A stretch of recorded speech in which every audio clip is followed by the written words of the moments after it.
غير المغضوب عليهم ولا الضالين آمين بسم الله الرحمن الرحيم قل هو الله أحد الله الصمد لم يلد ولم يولد ولم يكن له كفوا أحد بسم الله الرحمن الرحيم قل هو الله أحد الله الصمد لم يلد ولم يولد ولم يكن له كفوا أحد بسم الله الرحمن الرحيم قل هو الله أحد الله الصمد لم يلد ولم يولد ولم يكن له كفوا أحد درود الشريف اللهم صل على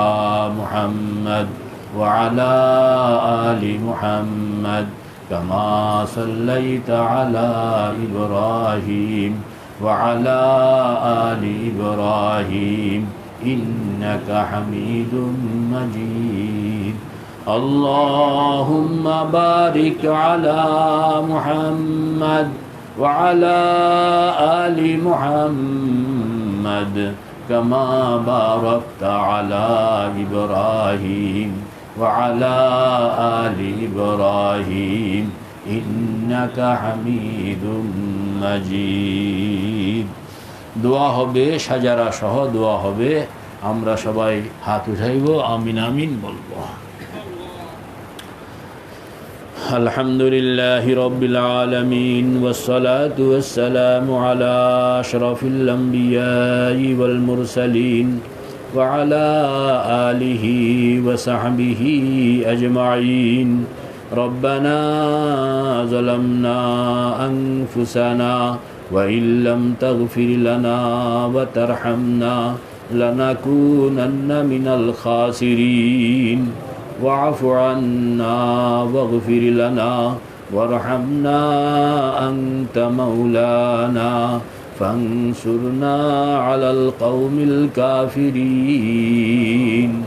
صد ہزارہ شکر تیرا اے میرے پروردگار صد ہزارہ شکر تیرا اے میرے پروردگار لطف تیرا بے کرانو فضل تیرا بے شمار درود و سلام بے حد ہمیشہ میرے ماں و باپ ان پر فدا ہو میرے جان و اموال و اولاد سب کچھ فدائے غبار در مصطفیٰ ہو اے خدائے پاک رب بے نیاز اپنے بندوں کا ہے تو ہی کار ساز صدقہ تیرے رحمت زخار کا صدقہ تیرے سید الابرار کا صدقہ سب اصحاب کا اور آل کا صدقہ کل اقطاب کا ابدال کا صدقہ اس امت کے ہر نباز کا صدقہ میرے مرشد فیاض کا قلب مارا پاک کن یا رب حق سیدی حضرت شاہ ضمیر الدی امام مرشدی استفیل حضرت سلطان و شاہ مفتی عزیز واستفیل شاہ ضمیر و حضرت شاہ رشید بحر امداد و بنور حضرت عبد الرحیم عبد باری عبد ہادی عزد الدین مکی ولی ہم محمدی محب اللہ شاہ ابو سعید ہم نظام الدین جلالو عبد قدوس احمدی ہم محمد عارف و ہم عبد حق شیخ جلال शम्स दी तुर्को अला वंदी फरीदे जूदनी कुतुब दीनो हम मुईनुद्दीन उस्मानो शरीफ हम मौदूद अबू यूसुफ मुहम्मद अहमदी बुइसहाको हम ममशाद हुबैराना मुअर हम हुज़ैफा वब्न अदहम हम फुज़ैल मुर्शिदी अब्द वाहिद हम हसन बसरी अली फ़ख्रदी सैयदुल कौनैन फ़ख्रुल आलमी बुशरा नबी पाक कुन क़ल्ब मुरातू अज़ ख़याल गैर खेश बहर ज़ाते खुद शिफायम देज़े अमराज़ दिली हवा वो हिर्स वाला दिल बदल दे सबाई बोलून हवा वो हिर्स वाला दिल बदल दे मेरे गफलत में डूबा दिल बदल दे दिल के दुनिया दिल बदल दे खुदाया फजल फरमा दिल बदल दे वसल्लल्लाहु ताला अला खैरि खल्क़िही व नूर अर्शिही सय्यदिना व मौलाना मुहम्मदिन व अला आलिही व सहबिही अजमईन बिजूद सुब्हान रब्बिक रब्बिल इज़्ज़ति अम्मा यसिफून व सलामुन अलल मुरसलीन वल्हम्दुलिल्लाहि रब्बिल आलमीन।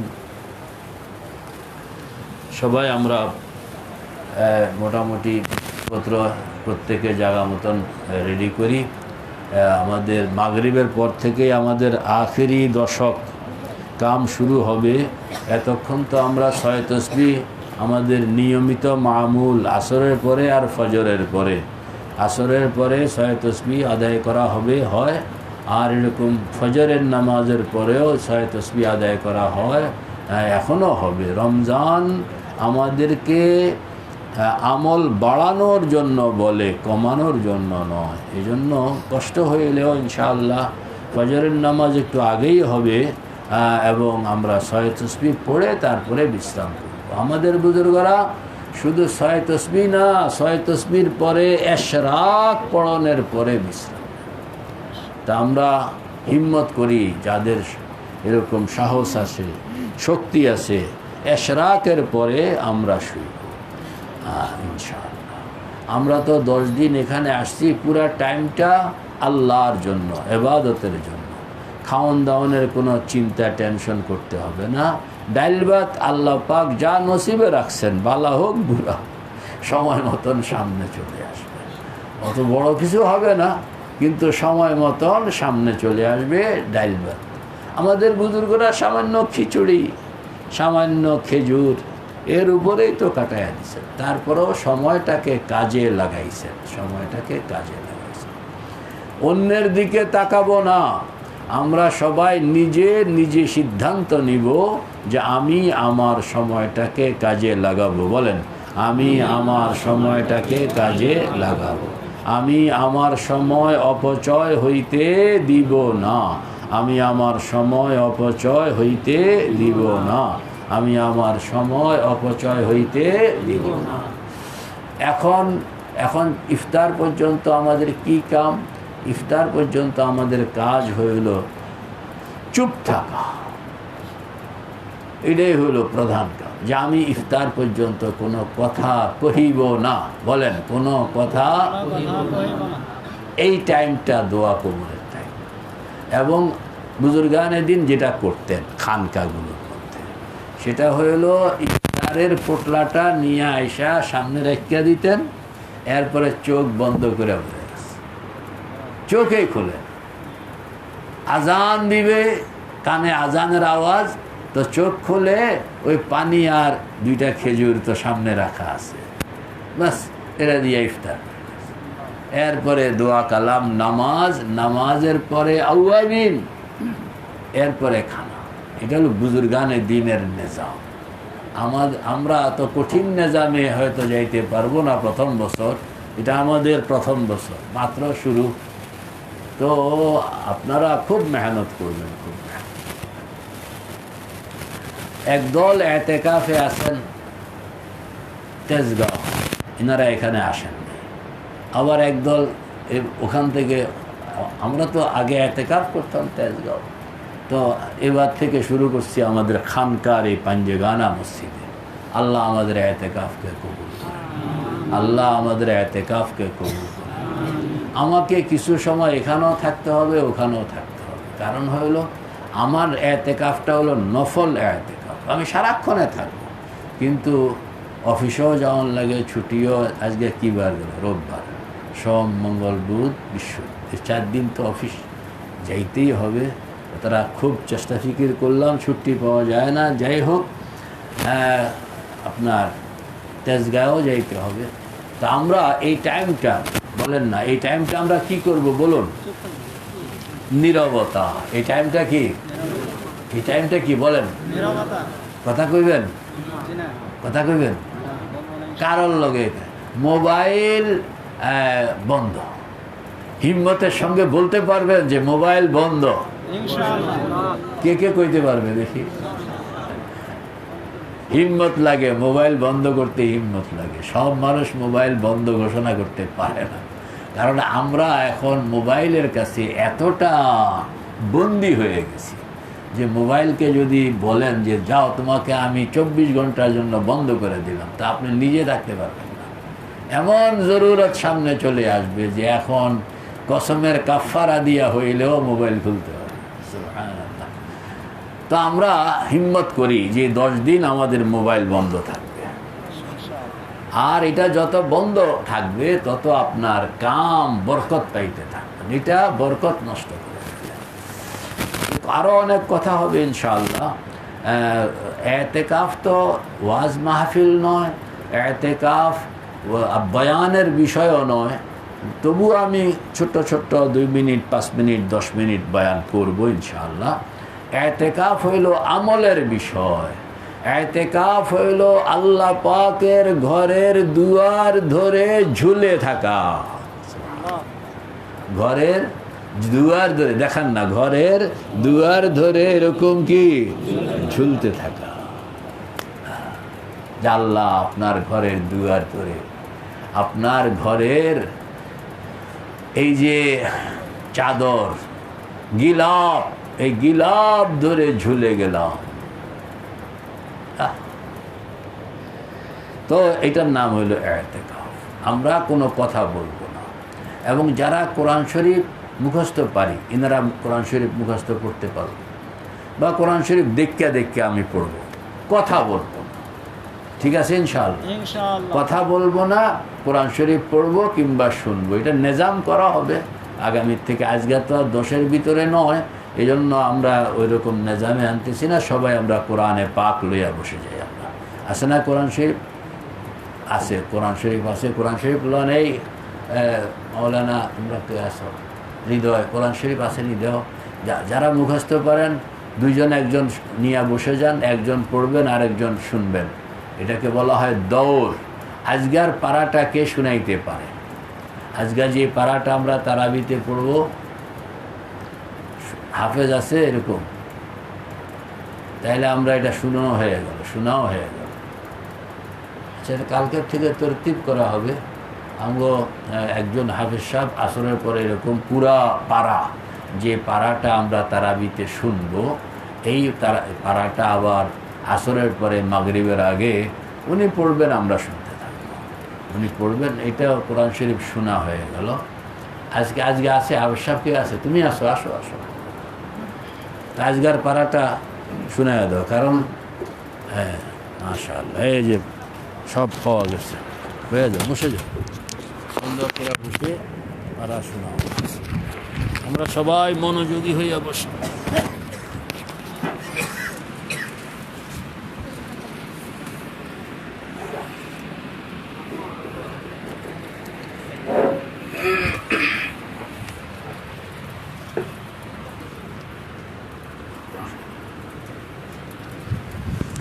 أعوذ بالله من الشيطان الرجيم. بسم الله الرحمن الرحيم. ويا قوم ما لي أدعوكم إلى النجاة وتدعونني إلى النار. تدعونني لأكفر بالله وأشرك به ما ليس لي به علم وأنا أدعوكم إلى العزيز الغفار.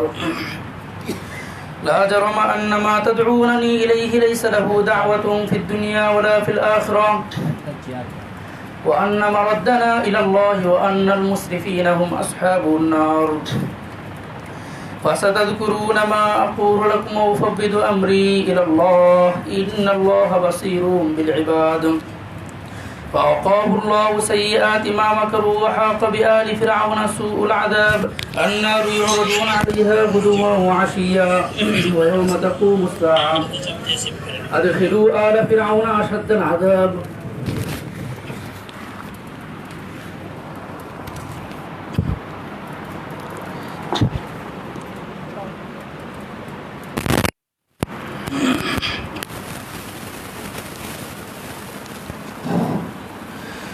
وإذ يتحاجون في النار فيقول الضعفاء للذين استكبروا إنا كنا لكم تبعا فهل أنتم مغنون عنا نصيبا من النار. قال الذين استكبروا إنا كل فيها إن الله قد حكم بين العباد.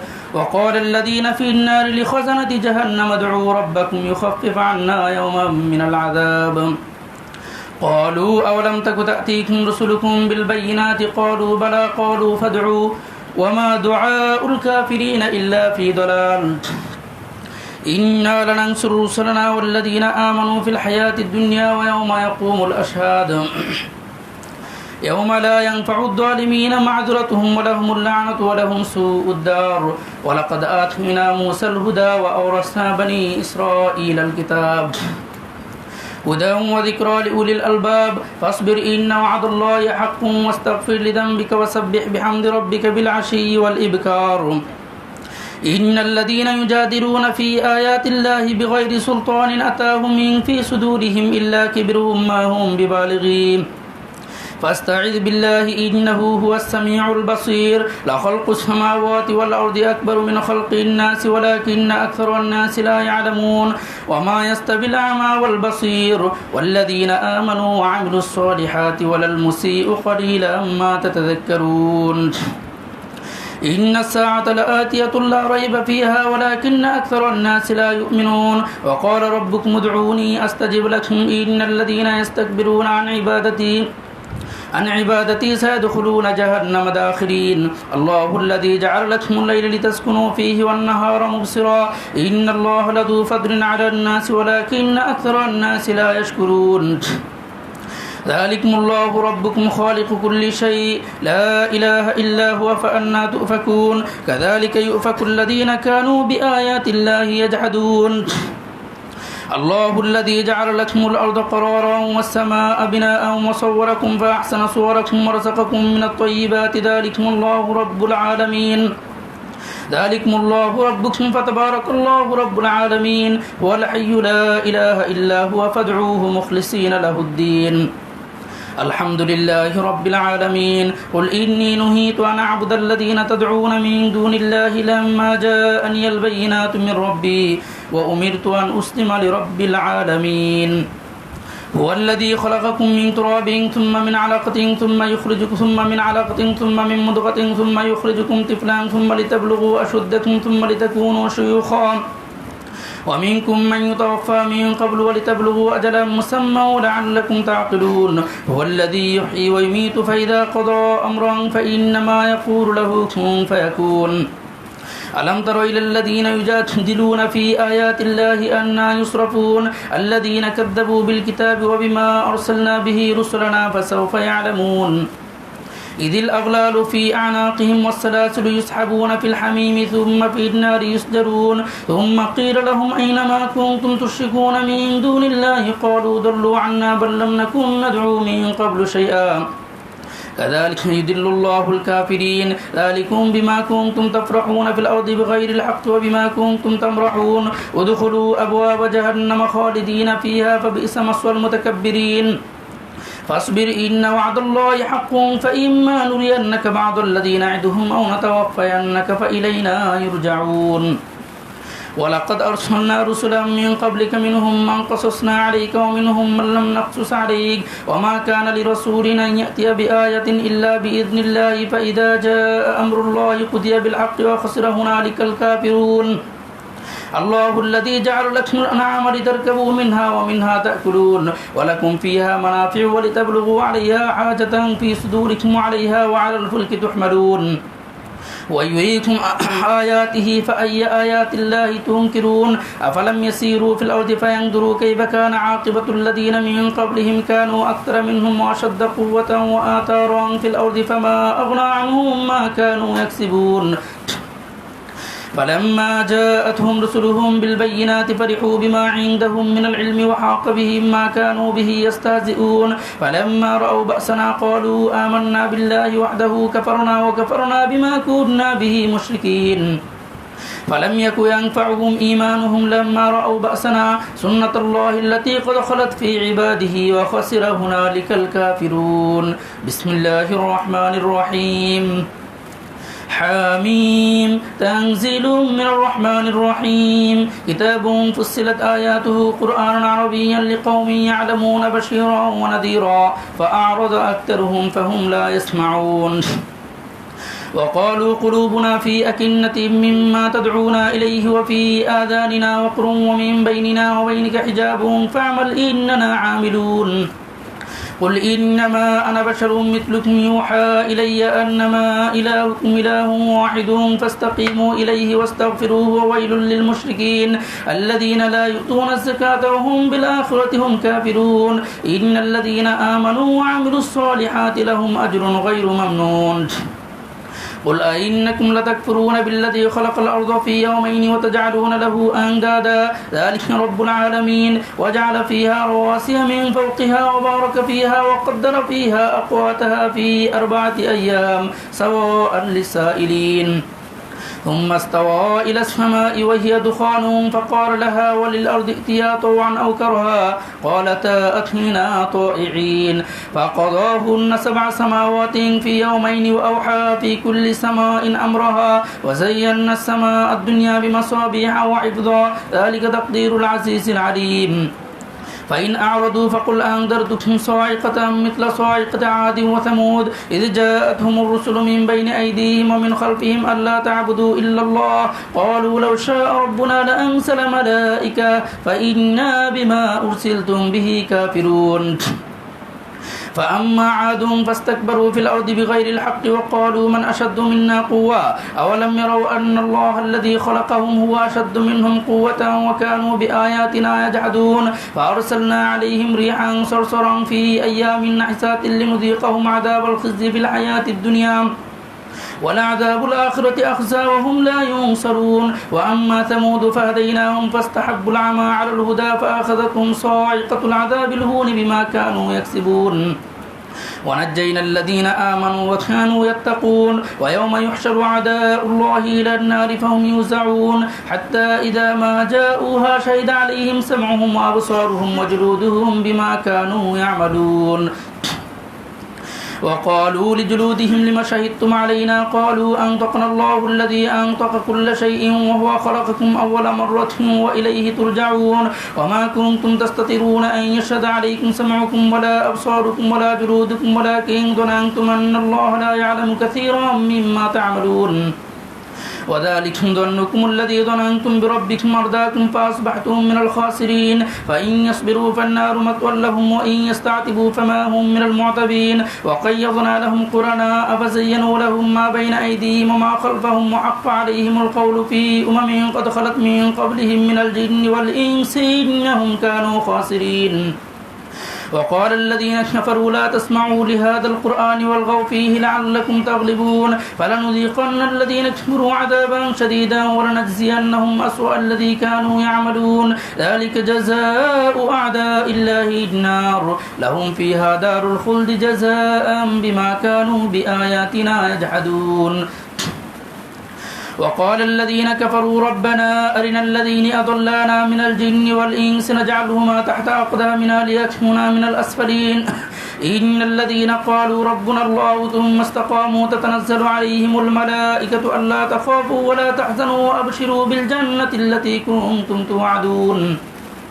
نحن أولياؤكم في الحياة الدنيا وفي الآخرة ولكم فيها ما تشتهي أنفسكم ولكم فيها ما تدعون نزلا من غفور رحيم ومن أحسن قولا ممن دعا إلى الله وعمل صالحا وقال إنني من المسلمين ولا تستوي الحسنة ولا السيئة ادفع بالتي هي أحسن فإذا الذي بينك وبينه عداوة كأنه ولي حميم وما يلقاها إلا الذين صبروا وما يلقاها إلا ذو حظ عظيم وإما ينزغنك من الشيطان نزغ فاستعذ بالله إنه هو السميع العليم ومن آياته الليل والنهار والشمس والقمر لا تسجدوا للشمس ولا للقمر واسجدوا لله الذي خلقهن إن كنتم إياه تعبدون فإن استكبروا فالذين عند ربك يسبحون له بالليل والنهار وهم لا يسأمون ومن آياته أنك ترى الأرض خاشعة فإذا أنزلنا عليها الماء اهتزت وربت إن الذي أحياها لمحيي الموتى إنه على كل شيء قدير إن الذين يلحدون في آياتنا لا يخفون علينا أفمن يلقى في النار خير أم من يأتي آمنا يوم القيامة اعملوا ما شئتم إنه بما تعملون بصير إن الذين كفروا بالذكر لما جاءهم وإنه لكتاب عزيز لا يأتيه الباطل من بين يديه ولا من خلفه تنزيل من حكيم حميد ما يقال لك إلا ما قد قيل للرسل من قبلك إن ربك لذو مغفرة وذو عقاب أليم ولو جعلناه قرآنا أعجميا لقالوا لولا فصلت آياته أعجمي وعربي قل هو للذين آمنوا هدى وشفاء والذين لا يؤمنون في آذانهم وقر وهو عليهم عمى أولئك ينادون من مكان بعيد ولقد آتينا موسى الكتاب فاختلف فيه ولولا كلمة سبقت من ربك لقضي بينهم وإنهم لفي شك منه مريب من عمل صالحا فلنفسه ومن أساء فعليها وما ربك بظلام للعبيد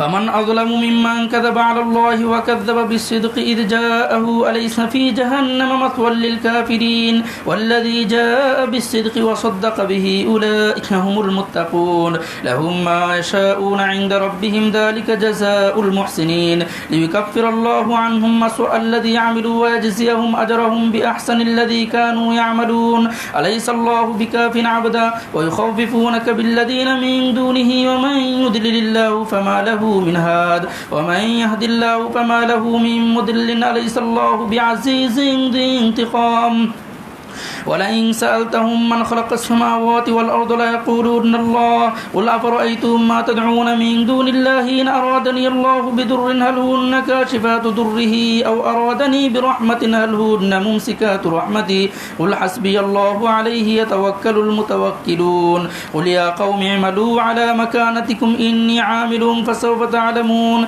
من يأتيه عذاب يخزيه ويحل عليه عذاب مقيم إنا أنزلنا عليك الكتاب للناس بالحق فمن اهتدى فلنفسه ومن ضل فإنما يدل عليها وما أنت عليهم بوكيل الله يتوفى الأنفس حين موتها والتي لم تمت في منامها فيمسك التي قضى عليها الموت ويرسل الأخرى إلى أجل مسمى إن في ذلك لآيات لقوم يتفكرون أم اتخذوا من دون الله شفعاء قل أولو كانوا لا يملكون شيئا ولا يعقلون قل لله الشفاعة جميعا له ملك السماوات والأرض ثم إليه ترجعون وإذا ذكر الله وحده اشمأزت قلوب الذين لا يؤمنون بالآخرة وإذا ذكر الذين من دونه إذا هم يستبشرون قل اللهم فاطر السماوات والأرض عالم الغيب والشهادة أنت تحكم بين عبادك فيما كانوا فيه يختلفون ولو أن للذين ظلموا ما في الأرض جميعا ومثله معه لافتدوا به من سوء العذاب يوم القيامة